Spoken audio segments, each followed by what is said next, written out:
ജീവിതത്തിന്റെ നിരക്കൂട്ടിൽ നിന്നും ഒറ്റപ്പെട്ടു പോകുന്നവരുടെ അഭയകേന്ദ്രമാണ് സമുദ്രതീരം.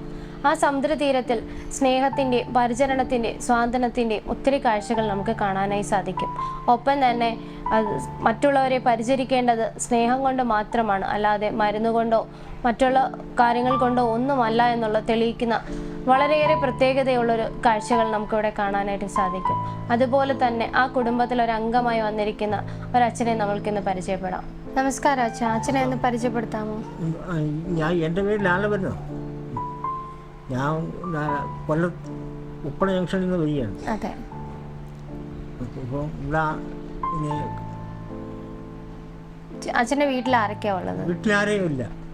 കുടുംബ വീടൊക്കെ ഞാൻ കൊടുത്തു. ശരി. വാടകയ്ക്ക് കൊടുക്കുകയും വിൽക്കുകയൊക്കെ ചെയ്തു. അച്ഛൻ്റെ സഹോദരങ്ങളൊക്കെ ഉണ്ടോ? സഹോദരങ്ങളൊക്കെയാണ്. ഏറ്റവും മൂത്ത ജ്യേഷ്ഠനായിരുന്നു. ജ്യേഷ്ഠൻ കൊടുത്തത്. പിന്നെ അച്ഛൻ്റെ വിദ്യാഭ്യാസമൊക്കെ എങ്ങനെയായിരുന്നു? പഠിക്കാനൊക്കെ 8ാം ക്ലാസ് വരെ പോയിരുന്നു. പിന്നെ 8ാം ക്ലാസ് പഠിത്തം, സ്കൂൾ പഠിത്തം നിർത്തി. അച്ഛൻ എന്തായിരുന്നു ചെയ്തിരുന്നത്? അച്ഛൻ പാട്ടുകാരനായിരുന്നു. പാട്ട് എന്നെ പഠിപ്പിച്ചിട്ടുണ്ട്. ശിഷ്യന്മാർ വരുമ്പം എന്നെ കൂട്ടിയെടുത്ത് പഠിപ്പിക്കുകയൊക്കെ ചെയ്യും. അച്ഛൻ ഈ ഇടയ്ക്കാണ് മരിച്ചു. അച്ഛൻ പാട്ടുകളൊക്കെ കുറെ പഠിപ്പിച്ചു തന്നായിരുന്നു. അച്ഛൻ ക്ഷേത്രങ്ങളിലെല്ലാം ഒച്ചരിയൊക്കെ നടത്തും. പോവുക ഉത്സവകാലത്തെ കച്ചേരികൾ നടത്താൻ. അപ്പൊ ആ കച്ചേരിയിലൊക്കെ അച്ഛൻ പങ്കെടുത്തിട്ടുണ്ടോ? ഇത്തരം ഓർമ്മകൾ എന്തെങ്കിലും ഉണ്ടോ? ഞാൻ ഒരു 2 ക്ഷേത്രത്തിൽ അച്ഛൻ നടത്താൻ പോകുമ്പോൾ ഞാൻ കൂടെ പോയിട്ടുണ്ട്. അതുപോലെ തന്നെ കൂടുതൽ കലയെക്കുറിച്ച് പഠിക്കാനായിട്ടൊക്കെ അച്ഛൻ ശ്രമിച്ചിരുന്നോ? കലയെക്കൂടി ഞാൻ ശ്രമിച്ചിട്ടുണ്ട്. പിന്നെ പാട്ടൊക്കെ ചുമ്മാ ഇരുന്ന് പാടിയൊക്കെ ചെയ്യും. അച്ഛൻ്റെ കൂടെ ഇരുന്ന് പാടിയൊക്കെ ചെയ്യും. അച്ഛൻ ഈ സമുദ്രതീരത്തിൽ വന്നിട്ട് ഇവിടെ കുറെ കൂട്ടുകാരെയൊക്കെ കിട്ടിയോ അച്ഛന്? കൂട്ടുകാരന്മാരെ എല്ലാവരും അങ്ങോട്ട് സംസാരിക്കുകയൊക്കെ ചെയ്യുമായിരുന്നു. അവരൊക്കെ ചേർന്നിരുന്ന് നിങ്ങൾ വർത്തമാനം പറയുകയും പാട്ടുകൾ പാടുകയൊക്കെ ചെയ്യോ? പാട്ടൊക്കെ പാടുകയൊക്കെ ചെയ്യും. ഇവിടെ എല്ലാ ദിവസവും പാട്ടുണ്ട്. അതിന് കുറച്ച് സമയം കണ്ടെത്തി പാടാറാണ് അല്ലേ? ഇവിടെ എല്ലാ ദിവസവും പാട്ട് പാടാതിരിക്കുന്ന ദിവസങ്ങളില്ല. ഇല്ല. അപ്പൊ അതൊക്കെ എങ്ങനെയാ? ഭയങ്കര സന്തോഷം തന്നെ. പിന്നെ ഇവിടെ വേറെ എന്തെങ്കിലും ആക്ടിവിറ്റികളിലൊക്കെ അച്ഛൻ പങ്കെടുക്കാറുണ്ടോ? എന്തെങ്കിലും നിർമ്മാണ പ്രവർത്തനങ്ങളോ അങ്ങനെ എന്തെങ്കിലും ഒക്കെ? നിർമ്മാണം അങ്ങനെയൊന്നുമില്ല. ഇവിടുന്ന് പാടാൻ ഇവിടെ നിന്ന് ക്രിസ്ത്യാനി ഒരു പള്ളിയുണ്ട്, അവിടെ പോയി തന്നെ ഒരു ദിവസം ഇവിടെ വെച്ചായിരുന്നു. അവിടെ ഒരു പാട്ട് പാടാനാണ് കൊണ്ടുപോയി. ഇവിടെ പാടി സിനിമാ പാട്ടായിരുന്നു. പിന്നെ ചെമ്മീൻ സിനിമയിലുള്ള ഒരു മനസ്സ മുന്നേ ഇതെന്നുള്ളൊരു പാട്ട് അവിടെ പാടാൻ കൊണ്ടുപോയി. പാടിയൊരു കൊണ്ടുപോയിട്ട് പാടി ഒരു പ്രൈസ് കിട്ടി. ഞങ്ങൾ ഇങ്ങോട്ട് പോയിരുന്നു. ആ പാട്ടൊന്ന് പാടാമോ അച്ഛൻ? മാനസമൈനേ മധുരം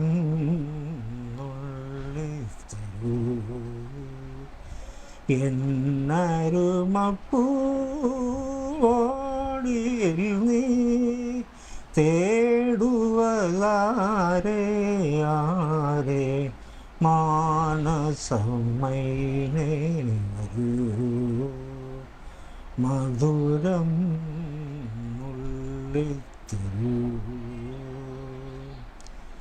നിലാവിൻ്റെ നാട്ടിലെ നിശാഗന്ധി പൂത്തല്ലോ. നിലാവിൻ്റെ നാട്ടിലെ നിശാഗന്ധി പൂത്തല്ലോ. കളിക്കൂട്ടുകാരൻ്റെ മറന്നുപോയോ മാനസമൈനേ വരൂ മധുരം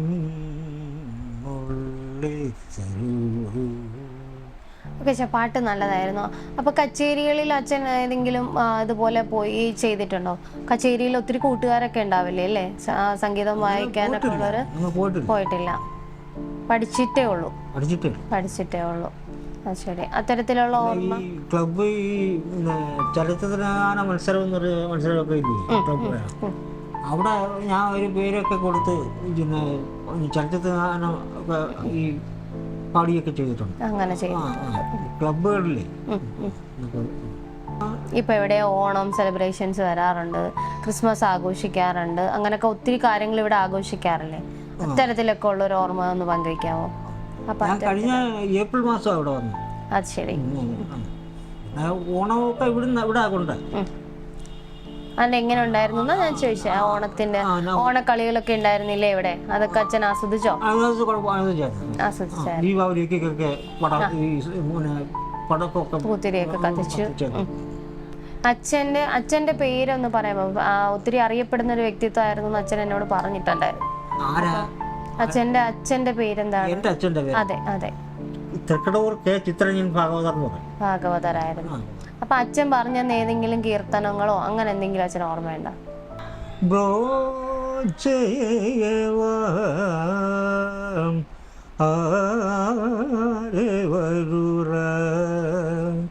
ನೀನು ವಿನಾ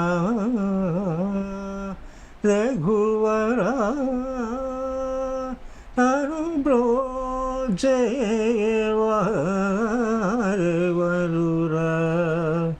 ನೀನು ವಿನಾ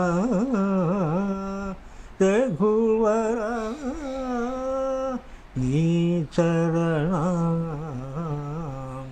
പൂജമുല്ലുന്നേ വിടയാല കരുണാ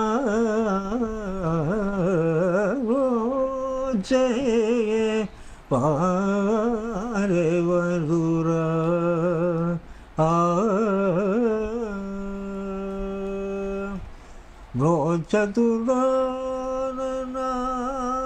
ചതുർദിപഞ്ചിത നീ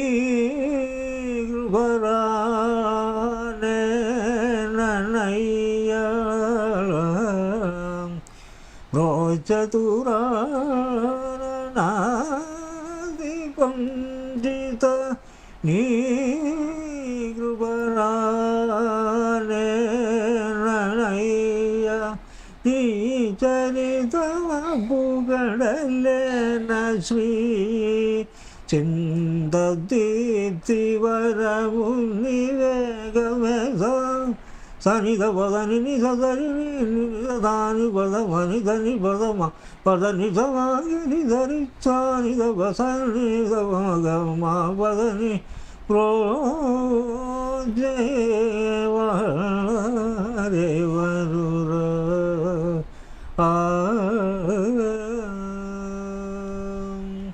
അച്ഛൻ സമുദ്രതീരത്തിൽ വന്നില്ലേ? സമുദ്രതീരത്തിൽ വന്നപ്പോ ഇവിടെ ഒത്തിരി കൂട്ടുകാരൊക്കെ ഉണ്ട് അച്ഛന്റെ കൂട്ടത്തില്. അപ്പൊ നിങ്ങൾ എല്ലാരും കൂടി ചേർന്നിട്ട് എന്തെങ്കിലും പ്രവർത്തനങ്ങളൊക്കെ ഇവിടെ ചെയ്യുന്നുണ്ടോ? ഒരു പ്ലാസ്റ്റിക് ഗ്ലാസ് ഉണ്ട്, പ്ലാസ്റ്റിക് കടലാസേ, അതിനകത്തൊരു 10 എണ്ണം വെച്ചിട്ട് അടച്ചു വെച്ചിട്ട് പിന്നെ ഈ കവറുണ്ട്, കവർ സ്റ്റാൻഡ് ഈ ചന്ദ്രന്റെ കവർ എടുത്ത് അതിനകത്തിട്ടിട്ട് അടച്ചു വരണം. പിന്നെ അല്ലാതെ വേറെ 30 ചന്ദനത്തിരി പറഞ്ഞ പിന്നെ പ്ലാസ്റ്റിക് ഗ്ലാസ് അതിനകത്ത് ഇടും. 30 എണ്ണം മറ്റേത് 10 എണ്ണം വീതവും. ഇത് 30 എണ്ണം പ്ലാസ്റ്റിക് കവറിനകത്ത് ഇട്ടിട്ട് ഇതിന്റെ കവറിനകത്ത് എടുത്തിട്ട് ഇങ്ങനെ ഇങ്ങനെ വെക്കത്തില്ല. അതൊക്കെ അച്ഛൻ പഠിച്ചു ഇവിടെ വന്ന് പഠിച്ചതാണോ? ഇവിടെ വന്ന് പഠിച്ചതാ. ഇവിടെ വന്ന് പഠിച്ചതാ. അല്ല, ചന്ദനത്തിരി ഇറക്കുന്നത് ഇവിടെ ആദ്യമായിട്ടായി. അറിയത്തില്ലായിരുന്നു. പിന്നെ ഇവിടുന്ന് പുറത്തൊക്കെ പോകാറുണ്ടോ? പുറത്ത് പോകുന്നില്ല. പിന്നെ വൈകിട്ട് ഒരു 4 മണി 4:15 അവിടെ ഗ്രൗണ്ട് ഉണ്ട്. ഗ്രൗണ്ടിൽ ഇങ്ങനെ ഞങ്ങൾ കുറെ പേര് ഇങ്ങനെ നടക്കാൻ പോകും. അവിടെ ചുറ്റി കറങ്ങി നടക്കാൻ പോകും. ഒരു 6 മണി 5 മണി 5:30 6 മണിയാകുമ്പോൾ തിരിച്ചു വരും. നാട്ടിൽ അച്ഛൻ വേറെ എന്തെങ്കിലും ജോലിയോ അങ്ങനെ എന്തെങ്കിലും പോയിക്കൊണ്ടിരുന്നിട്ടുണ്ടായിരുന്നോ? ജോലി ഞാനിത് പറഞ്ഞില്ല, മലക്കറിക്കടയിൽ പോകാറുണ്ട്. ഓ, അത് ശരി. മലക്കറിക്കട ഞാൻ ആദ്യം സ്ഥാപിച്ച ഞങ്ങളെ കുടുംബങ്ങളില്ലേ, PK ജംഗ്ഷൻ എന്ന് പറഞ്ഞേ, ഞാനവിടെ ചെറിയ ജോലിയൊക്കെ എടുത്ത് കൊടുക്കും. മലക്കറി സാധനങ്ങളെ എടുത്ത് കൊടുക്കുകയും മാറ്റുകയൊക്കെ ചെയ്യും.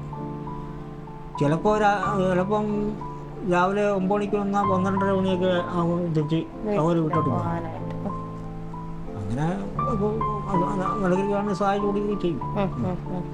ദുഃഖങ്ങൾ വരുമ്പോൾ ഒറ്റയാന്മാരായിട്ടല്ല വരുന്നത്, കൂട്ടപ്പട്ടാളങ്ങളായിട്ടാണ് പലപ്പോഴും വരാറുള്ളത്. പല ജീവിതങ്ങളിലും അത്തരം സംഭവങ്ങൾ ഉണ്ടാകുമ്പോൾ നിറം മങ്ങിയ കാഴ്ചകളൊക്കെ ഉണ്ടാകാറുണ്ട്, അല്ലെങ്കിൽ ആ വർണ്ണത്തിൽ നിന്ന് അവർ പുറത്തു പോകേണ്ടി വരുന്നതായിട്ടുണ്ട്. അത്തരത്തിലുള്ള അനുഭവങ്ങളിലൂടെ കടന്നു പോകുമ്പോൾ തീർത്തും അവർ ഒറ്റപ്പെട്ടവരായി മാറുന്നു. അതിൽ നിന്നെല്ലാം വ്യത്യസ്തമായി സമുദ്രതീരം എന്ന കൂടാരത്തിലേക്ക് ചേക്കേറുമ്പോൾ ആ നഷ്ടപ്പെട്ടു പോയ നിറങ്ങളും വർണ്ണങ്ങളും ഒക്കെ തിരികെ പിടിക്കാൻ വളരെയേറെ ഈ കുടുംബം സഹായിക്കുന്നുണ്ട്. അത്തരത്തിൽ നിന്നും വ്യത്യസ്തമായ ഒരു കാഴ്ചകളിലേക്ക് അടുത്ത എപ്പിസോഡിൽ നമുക്ക് പോകാം.